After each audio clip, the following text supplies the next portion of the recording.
Hello and welcome to Road Rush Nation. It's that time of year to start planning those rally trips, and one of the big ones is Sturgis. And one of my favorite stops is Black Hills Harley Davidson. Yes, Black Hills has been sold to an automotive group called Sonic Automotive. How is this going to change things for our beloved Black Hills Harley Davidson and the rally that's held there? Hang out and let's talk about what this means to this beloved dealership that's world famous.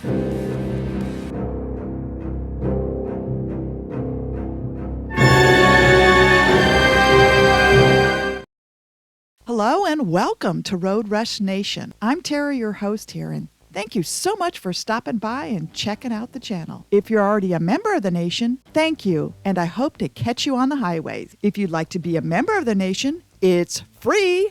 All you need to do is give us a thumbs up and hit that subscribe button. So let's get on today's topic. Recently, the Sonic Automotive Group announced the purchase of the world-famous Black Hills Harley Davidson dealership in Rapid City, South Dakota. If you've been to Sturgis, more than likely you have stopped here and may have attended the separate rally that they hold there. The rally is known as the Rally at Exit 55. We've been here many times during the rally and also during non-rallies because we have family in the area. With this new ownership group, a few red flags went up on what this could mean to the dealership and the future of other Harley dealers. Once I heard of the sale, I immediately went to the glorious internet and began to do some research. Let's talk about who they are. They've been around since 1907 and they've been primarily in the automotive. They have a huge amount of different brands that they have purchase franchise. So this is their revenue composition, as they call it, 2021.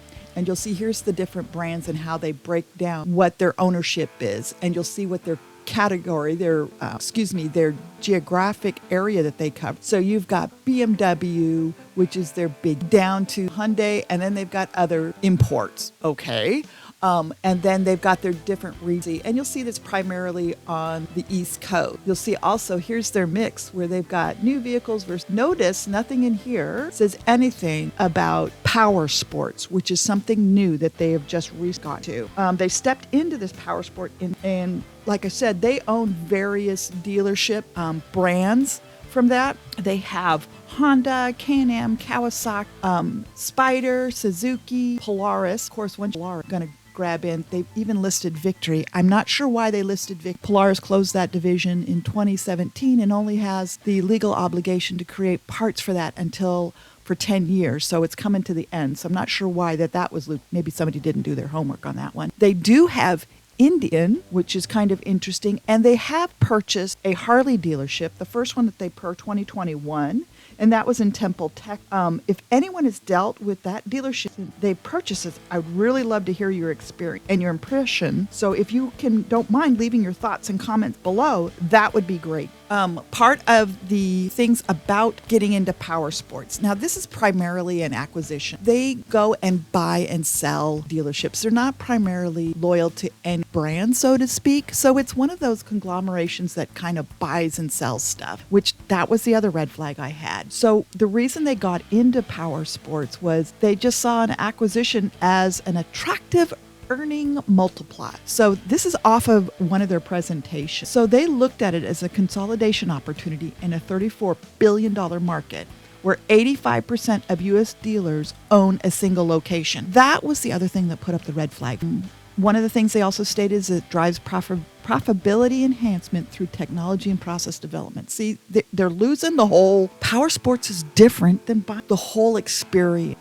Also, here was the other thing that enticed them into power. It generates higher margins compared to traditional automotive retail. Oh my gosh. Okay, so we're talking about the dollar driving it more than the experience, so to speak. Every business, every corporation is in to make profit. That's what they're there for. That's why it's been created. Totally get that. But the point is that Harley and the whole experience we have with going to a dealership, that's what makes it unique. It's not about just buying something. You have an emotional experience with that bike. When you buy a bike, it gives you a sense of freedom. It releases certain things. It's not the same as, I got to go in and buy myself a car.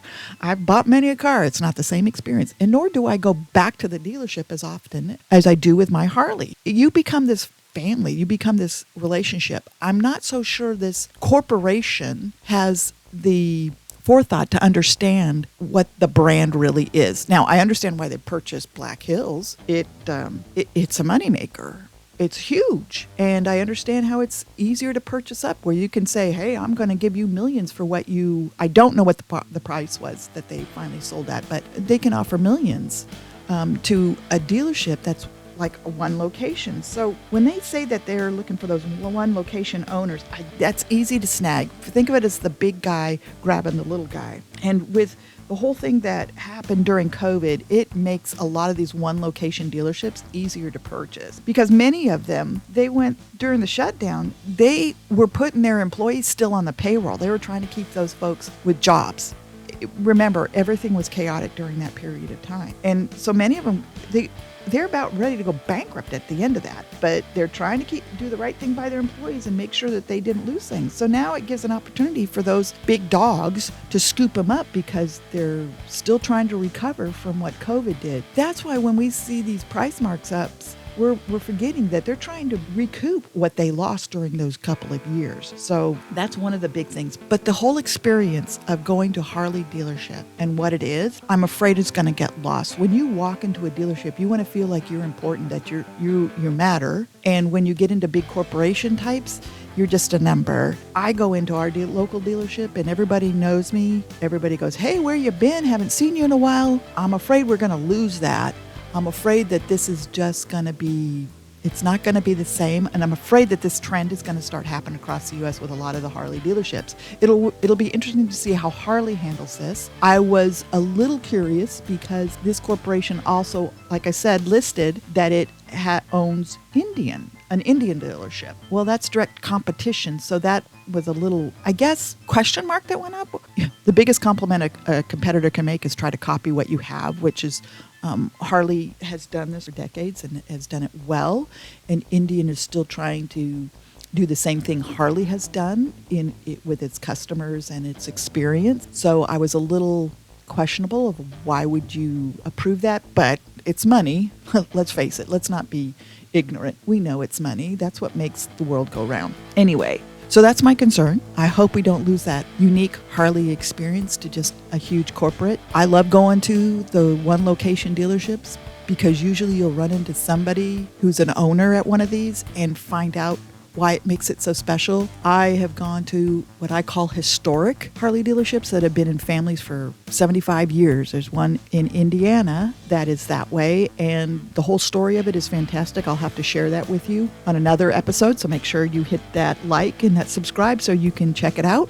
Well, hopefully all my fears are just fears and nothing reality-wise, and actually that this will be a good thing. We'll have to wait and see. If you're going to go to the Sturgis rally and stop by Black Hills, hey, love to hear about it.